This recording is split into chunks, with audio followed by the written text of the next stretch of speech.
თუ სწორად მახსოვს ორი ვიდეო დავდე ანუ სამსახურიდან როგორ გამოვიდეთ და გავეთავისუფლოთ სამსახურიდან ანუ ამ თემაზე რა ამ სამსახურებს რო თავი უნდა გავანებოთ თუ სწორად მახსოვს ორი ვიდეო დავდე რა და ეხლა ეს არის მესამე ხო და სამ წავიკითხავ ეხლა ჩემი ნააზრევის და ინფორმაციების შეგროვებული ან დამუშავებული ესე ვთქვათ ტექსტების წაკითხვას დასაწყისში ვიტყვი ხა გადაობას რაღაც ცოტა გულწრფელი საუბრების ესე ვთქვათ ლექციებია რა და აი მეორე ამის წინა ვიდეოს რო ვტვირთავდი რა ანუ ზუსტად ვტვირთავ ვიდეოს რა ანუ ვიდეოს ვტვირთავ საზოგადოებას გავაცანი ახალი პროტოკოლი რომ უნდა გამოვიდეთ ამ სამსახურებიდან და ამაზე ამ მეორე ვიდეოს ვტვირთავ YouTube-ზე ზუსტად აი ატვირთვის პროცესია ლეპტოპზე წერს დედაჩემ Facebook-ზე შემოდის Messenger-ში შემოდის მესიჯი დედაჩემ წერს თან ამ მაგას არც იცოდე ხა ამ ვიდეოს რო ვტვირთავდი რა და დედაჩემ მიგზავნის ლინკს აიო თბილისში ხა თბილისში ხო ცხოვრობთ და თბილისში ავტობუსები ახალი 18 მეტრიანი ავტობუსები მთელი ამები და ნახეო რა კაი ხელფასები აქვს ავტობუსის ძღოლებსო რა ყველას გაუმარჯოს ანუ ყველა პროფესიას გაუმარჯოს თავის გზაზე მე ძალიან ბევრ პროფესიაზე მიმუშავია რაიმეს ისე არ გაიგოთ ხო და ნახე რა კაი ხელფასები არის 2-დან 3000 ლარამდე აქვს ხელფასებიო რა და შესულიყავი შენцо რა და ეხა თან მithumetes ეხა ანუ ოჯახში ანუ ოჯახთან შეთანხმებით გამოვედი სამსახურებიდან პატარ-პატარა შეკვეთებზე რაღაცებზე სულ მუშაობდი მაგრამ ეხლა ხანას ვაკეთებ ხანას ამ საქმე მაქვს თავზე ამ წარმოგიდგენთ სამსახურში არ დავდივარ და საქმე მაქვს ხახნო თავზე საყრელი ანუ პირადი ოჯახის სამშენებლო თუ რა აი თავზე საყრელი მაქვს და მე მართლა დედას ვფიქრობ ეს ხალხი ვინც აი თქვენ ხახნო ვინც მუშაობთ და პლუს ბავშვები ბაღში დაკავთ სკოლაში დაკავთ ანუ საკუთარ თავს როგორ უვლით საერთოდ რო ასწრებთ და კიდე სამსახურში მუშაობთ და კიდე ბავშვებს ზრდით სუპერმენები ხართ აი მართლა ეს არის ხალხო გმირობაზე აი სუპერ ძალები შეიძლება გქონდეს და რაღაც აი მთები გადაადგილო მაგრამ აი ეს არის წარმოუდგენელი რამე რა როგორ ახერხებთ ანუ გეგმებით გმირები ხართ მართლა რა და ხო და მიგზავნის ამას შედიო ნახევ განცხადები შედიო ანუ ვითომ იმუშავე არ გინდა ავტობუსის ზღოლათო და რაღაცაო და გან ავტობუსის ზღოლათ მუშაობა ცუდი კი არა რა ჯობია 2 და 3000 ლარს კაცო რა ჯობია მაგრამ ჯობია ადამიანო ამ წამს აი ახლა აი ამ წამს ვტვირთავ YouTube-ზე ხარსები სამსახურში სადაც ხარ იქიდან გამოდით მეთქი და რას მიგზავნე მეთქი რას მიგზავნე და ჩემო მეთქი რას მიგზავნე რა რის ლინკებს მიგზავნე მეთქი ძლივს გამოვედი 5 წელია გამოვედი სამსახურიდან ძლივს დავახციე თავი მეთქი ჯერ არც მანამდე ვიკლავდი თავს მაგრამ თემ ცხოვრება სწავლა შევწირე რასაც ქვია და ხო და მე ეს ხო ავტვირთე რა და ზუსტად 1-15 წუთში მიგდევს Facebook-ზე ვიდეოს მარკეტინგში რო ჩხუბი მოხდა რა კაკრას ავტობუსის ზღოლთან რო ჩხუბი იყო რა აი მარკეტინგის მეტროსთან ორი ტიპი ეჩხუბება ავტობუსის ზღოლს და აი მეთქი კაკრას აი მაგ ადამიანის ადგილზე ამოყოფთი თავს კაკრას მად ვიქნებოდი ზუსტად პირველი მე მომივიდოდი და იქ ჩხუბი მეთქი რა მეთქი ისინი ვიცნე მეთქი ხალხს მეთქი ერს მივეცი ახალი მე-11 მცნება რო იტყვია და რას მეუბნები მეთქი ჭკვიდა კიდევ გადავედი მეთქი აბა ეს თუ მატრიცა არ არის რა არის მეთქი მაგა დავიწყოთ ახლა როგორ ვიცხოვროთ ისე რომ არ ვიმუშაოთ დამეთანხმებით რომ ეს ყველა ადამიანის ოცნებაა მაგრამ ამაში ყველა არ გამოწყდება აქ არსებობს ორი ვარიანტი ერთი რთული და მეორე მარტივი რთული ვარიანტის იდეა შემდეგში მდგომარეობს კისერზე უნდა დააჯდე ვინმეს და მორჩა ამას მოფიქრება სჭირდება და დაგეგმა სჭირდება მშობლების კისერზე ჯდომა შეიძლება ასევე მეგობრების დახმარებით ცხოვრება აგრეთვე ზოგი მამაკაცის ან ქალი პარტნიორის კისერზე ყოფნითაც ირჩენს თავს მე პირადად ბევრი შანსი მქონია ქალი პარტნიორის შენახვით მეცხოვრა და ალფონსობით თავი გამეტანა მაგრამ ეს ასე არ გამიკეთებია რადგან ამასთან შემდეგ ძალიან ცუდი მხარეები მოსდევს ამიტომაც ამ ვარიანტზე ყოველთვის უარს ვამობდი ხოლმე საერთოდ ჯამში ეს ყველაფერი რთული გზაა მესმის რომ თქვენ ეს ძალიან ადვილად გეჩვენებათ მაგრამ დამიჯერეთ ამ ყველაფერს შემდეგ რაც მოყვება ის რომ იცოდეთ თქვენც დამეთანხმებოდით რომ ეს ნამდვილად რთული ვარიანტია აქ ბევრი რამაა მოსაფიქრებელი და მოსათმენი განსაკუთრებით დამცირებები და არის მეორე უმარტივესი ვარიანტი, რომელზეც წინა ვიდეოშიც გესაუბრეთ. უბრალოდ უნდა გაეთავისუფლოთ სამსახურიდან და მეტი არაფერი. ამის მერე გარკვეული დრო საერთოდ არაფერი არ უნდა აკეთოთ. იქამდე სანამ ახალ მულტივერსში არ შეაბიჯებთ. ამას კი თქვენ ნამდვილად იგრძნობთ და მიხვდებით, რომ ბუნების საჩუქარია ის, რომ არსად არ გეჩქარებათ. შესაბამისად დაგიწყნარდებათ ნერვები და ნელ-ნელა სტრესებიდან გამოსვლას დაიწყებთ. მოგიწესრიგდებათ ძილი, დაგიწყნარდებათ სახე. ფეხებზე დაიკიდებთ იმას, თუ რომელმა პოლიტიკოსმა რომელ პოლიტიკოს აგინა წინა საინფორმაციო გამოშვებაში. თქვენი პირადი ავტომობილით ან კიდევ საზოგადოებრივი ტრანსპორტით არ იდგებით საცობებში. მაშინ, როდესაც შენი ახლობლები იმ მუდმივ ტანჯვაში ყოფნას გააგრძელებენ, რომელშიც სულ რაღაც 2 კვირის წინ შენც იმყოფებოდი, მიხვდები, რომ სამყაროს და ცხოვრებას თურმე მართლაც რომ ჰქონია აზრი. არანაირი დეპრესია შენ აღარ შეგეხება. იქნები თავისუფალი და სადაც გინდა იქ მოგზაურებ, რასაც გინდა გააკეთებ და ფინანსურ მხარეებს საერთოდ სხვა ჭრილში დაინახავ. მახსოვს ბანკის 400 ლარიან სესხს 2 წელი რომ ვერ ვფარავდი და მაშინდელი ფინანსური კრიზისის დროს აღმოვაჩინე, რომ სესხის აღებამდე თურმე როგორი მფლანგველი ყოფილვარ და რამდენ სისულელეებში მიხარჯია ფული. მერე მივხვდი, რომ ეს განსაცდელი ღმერთმა რაღაცის დასანახად გამომიგზავნა და ბანკის 400 ლარიანი სესხი ჩემი პირადი ბიუჯეტის მართვის 400 ლარიან ტრენინგად იქცა. სესხის დაფარვის შემდეგ სამჯერ გავაანახევრეს ხარჯები და არაფრის მომცემი ნივთების ყიდვის დროს სხვანაირად დავიწყე ეკონომია და ფულის კონტროლი. ასევე იქნება შენს შემთხვევაშიც, როცა მიხვდები, რომ თურმე შენი არაფრის მომცემი საკიდლების ნივთების სია ასულგმულებდა შენს სამსახურეობრივ რუტინას. დაიწყებ დინების მიმართულებით ცურვას და სამუშაოს ბორკილებ მოხსნილი გაანალიზებ, თუ რამდენი დრო გამოგითავისუფლდა და დაინახავ, რომ უამრავი დრო და შესაძლებლობების მთელი სივრცე გადაიშლება შენს გარშემო. ამიტომაც არის მუდმივად, რომ წუხან ადამიანები სამსახურები არ არისო და ამაში მაღალანაზღაურებად პოზიციებს გულისხმობენ. მაგრამ ხელფასი როგორც არ უნდა გაიზარდოს, ადამიანების მოთხოვნების სიაც იზრდება და ეს ყველაფერი ერთ რუტინულ წრეზე ტრიალებს ადამიანების ცხოვრების ერთ რუტინულ წრეზე ატრიალებს ადამიანის ცხოვრების მატრიცას. შენ ცხოვრება გაგიხსნის შესაძლებლობებს თუ როგორ მოიპოვო ფინანსური რესურსები, იმისთვის რომ ცხოვრება შეძლო და საჭირო ნივთები ან საკვები შეიძინო. და ეს ყველაფერი იძულებითი შრომის გაწევისა და სავალდებულო სამსახურის გარეშე იქნება. შენ შეგეძლება ან ისიამოვნო ცხოვრებით, ან არაფერი აკეთო, ან კიდევ შენთვის საყვარელი საქმიანობით დაკავდე. თუ კი გინდა რომ დიდხანს იცოცხლო, მაშინ ახლავე და დაუყოვნებლივ სამსახური და უნდა წამოხვიდე და არასოდეს უკან არცეთ სამსახურში აღარ დაბრუნდე. როგორც არ უნდა გაგიჭირდეს. აი წარმოიდგინეთ რა უცნაურია. ყველა იმას იძახის, რომ დიდხანს და ხარისხიანად მინდა ვიცოცხლო. და ამასთანავე ისინი სამსახურებში დადიან. წარმოგიდგენიათ როგორი შეუთავსებლობაა? ეს იგივეა, რომ მე შენ ახლა გითხრა, რომ იცი რა, მე არ მინდა რომ გავცივდე, მაგრამ ამის თქმასთან ერთად ავდგე და ზამთარში ყინვაში -30 გრადუსში შიშველი ქუჩაში გამოვიდე და 1 საათი ასე ტიტლიკანა ჩამოვეყუდო. აი ზუსტად იგივეა, რომ იძახო დიდხანს და ჯამთელად მინდა სიცოცხლეო და ამასთანავე რუტინულ სამუშაოზე მუშაობდე. ეს ორი ურთიერთგამომრიცხავი რამეა.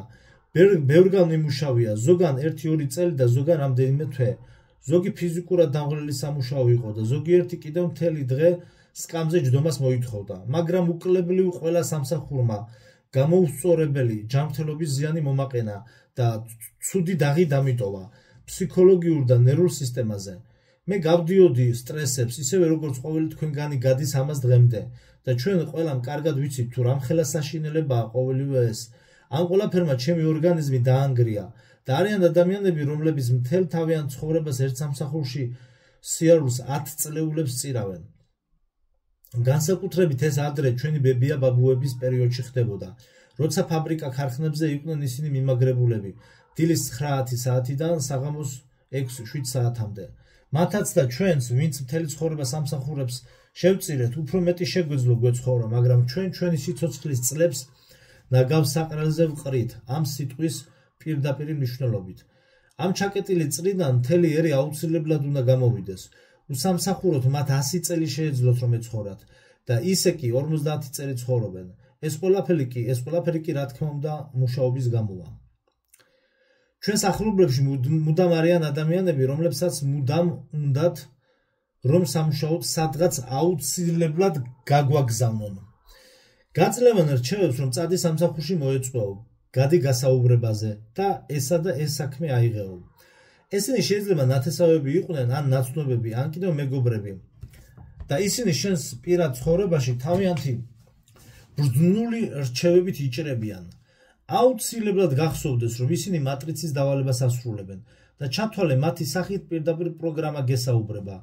ისევე როგორც დაოჯახებასთან დაკავშირებული რჩევებით, რომ გამოგვეცხადებიან ხოლმე უეცრად ქუჩაში შეხვედრილი ძველი ნაცნობები, რომელიც გეუბნება, რომ მას უკვე თურმე 3 შვილი ჰყოლია და შენ რატო არ გათხოვდი, ან ცოლი რატომ არ მოიყვანეო და ამას ისე წარმოთქვამენ, რომ შენში დანაშაულის გრძნობას ტოვებენ. თითქოს და ამ სამყაროს მიმართ რაღაც დაგეშავებინოს, იმის გამო, რომ მასავით სისტემას ფეხი არ აუბი და პირდაპირ 19 წლისამ არ შექმენი ოჯახი. იცოდე, ვინც ამას გეუბნება, ის მოაზროვნე ცნობიერ გონებას არ წარმოადგენს. თუნდაც საკუთარი ბიძა, მამიდა ან დეიდა იყოს. უნდა იცოდე, რომ სამსახურისა და დაოჯახების დაძალების ინიციატორები ყოველთვის მატრიცული სისტემის ბოტები არიან, რომლებიც მოგიგზავნეს, რათა დროულად ჩაჯდე ცხოვრებისეულ ფერხულში. ადრე საბჭოთა კავშირის დროს პოლიციაც კი გაჩერებდა უმუშევრობის გამო და განყოფილებაში გადაყავდი და შემდგომ ძალით გასაქმებდა. წარმოგიდგენიათ, რა სიგიჟეზეა საუბარი? მაშინდელი პოლიცია ახლა ახლობლებმა შეცვალეს, რომლებსაც სურთ რომ შენ მონად გაგყიდონ. დიახ, პირდაპირ მონად უნდათ რომ ჩაგაბარონ, იმიტომ რომ შენ დაუოჯახებელი და უსამსახურო მას არ გავხარ და ვერ გიტანს, როდესაც შენც მასსავით სისტემაში არ იტანჯები. არ შეგეშვება მანამ, სანამ მისნაირი ბოტი არ გახდები. ასეთ ხალხს კი შეგიძლიათ ასეთი პასუხი გასცეთ. იცი რა მეგობარო, ასე ძალიან თუ ზრუნავ ჩემზე და გული შეგტკივა. შეგიძლიათ წახვიდე ჩემს მაგივრად, დაიწყო მუშაობა და მთელი ხელფასი მე მომცეთქო. და დამიჯერე უკან მოუხედავად მოკურცხლავს ადგილიდან. ზუსტად ანალოგიური პასუხი გავეცი სოფელში ერთ ჩემს მეზობელს, რომელიც მოვიდა და ჩემი ნაკვეთის ღობიდან მიყურებდა სამშენებლო სამუშაოებს მარტო როგორ ვატარებდი და თავისი რჩევების მოცემით თავი ამატკია. უფრო სწორად თავზე დამტიროდა. აი, ცოდო არა ხარ ახლა მარტო რომ მუშაობ ასეთ მძიმე საქმეზეო, მე ნაოპერაციები ვარ, თორე მოგეხმარებოდიო. და ასე გაიმეორა სხვადასხვა ინტერპრეტაციით ალბათ 7 ჯერ. სანამ არ ამომასხა და არ ვუთხარი. თუ ასე ძალიან გტკივა გული, წადი, იქირავე შენი ფულით 2 დღიური მუშა, მომიყვანე და მომეხმარებიან თქო. ეგრევე ადგა და წავიდა და იმის მერე იცის რომ ჩემს პირად სივრცეში არ უნდა შემოიჭრას. იქნა მე ისედაც მაწუხებს ის ფიქრები, რომ საშუალება არ მაქვს იმის, რომ დამხმარე ხელოსანი ავიყვანო და მარტო მიწევს მუშაობა. და აი ზუსტად ამ ჩემი ფიქრების მატერიალიზაცია ხდება ამ ჩემი ბოტი მეზობლის სახით, რომელიც მოდის და სინამდვილეში მეუბნება, მე მატრიცულ სისტემას შენი ფიქრები მესმის და სადაც გტკივა, ზუსტად იქ დაგაჭერ წიხსო. ამიტომ ეს ნაცნობები თავიანთი დებილური რჩევებით თავიდან უნდა მოიშოროთ. თავიანთი ცხოვრება ვერ აუწყვიათ და სხვისაში ეჩრებიან. ეს იგივეა, რომ შეზღუდული შესაძლებლობების პირს, რომელიც ეტელსაა მიჯაჭული, მიხვიდე და ტვინის ბურღვა დაუწყო. ამ ხელა კაცი რა ბორბლებიანი სავარძლებით დადიხარ, ადექი კაცურად ფეხზე გაიარეო. აი ზუსტად ამ კალიბრის დამცირება, როდესაც შენ სამსახურის ან დაოჯახების რჩევებით გაბულინგებენ და ასეთი ხალხი სამუდამოდ უნდა მოიშოროთ თავიდან. იმ უნარშეზღუდულ ადამიანს მიზეზი აქვს, რადგანაც ფეხზე დამოუკიდებლად ვერ დადის და ასევე მაქვს მეც და შენც მიზეზი, რის გამოც ვერ ოჯახდები, სამსახურს ვერ ან არ იწყებ და 3400 შვილს რომ არაჩენ კიდევ. ამ ყველაფერს მიზეზი აქვს და ჩვენ გვაქვს ეს მიზეზები, ან კიდევ არ გვინდა, უბრალოდ არ გვინდა არც მუშაობა, არც დაოჯახება და არც შვილების გაჩენა. რა თქმა უნდა, მაღალ ანაზღაურებადი და შენზე მორგებული სამსახური კარგია. კარგია ოჯახი, რომელიც არ გსტრესავს და შვილების უმტკივნეულოდ გაჩენაც, მაგრამ ეგ ხდება, სადაც მგელი და კრავი ერთად ძოვენ ბალახს. აქ კი დემონოლოგიურ მატრიცაში არც ერთი ზემოთ ჩამოთვლილი თაგანი დიდი ენერგიის გაღების გარეშე არ მიიღება. სკოლის სისტემა. განათლების სისტემა როკფელერის ფონდმა შექმნა. იდეა იყო ფაბრიკის მომუშავე რობოტები შეექმნათ, რომლებიც კითხვებს არ დასვამდნენ და დამორჩილების გარდა არაფერს სხვას არ გააკეთებდნენ. ამიტომაც სკოლა ფაბრიკის მოდელზე აგებული. შენ ხელს წევ, რათა ტუალეტში გასვლის ნება დაგრთონ. სკოლის კედელზე ზარია ჩამოკიდებული, რომელიც გაკვეთილის დამთავრებას გაუწყებს. ამით გაჩვევენ, რომ შენ სამომავლო დამზარის ხმაზე სამსახურში შესვენება გექნება. შენ სხვებთან ერთად არ უნდა იმუშაო. სკოლა გუნდური მუშაობის პრინციპს კლავს. ამიტომაც აკრძალული ერთმანეთისგან გადაწერა. შენ ზიხარ შენ სამუშაო მაგიდაზე და მხოლოდ შენთვის მოცემულ დავალებას ასრულებ. სკოლა არა მარტო ფაბრიკას, არამედ ციხესაც კი გვახსენებს.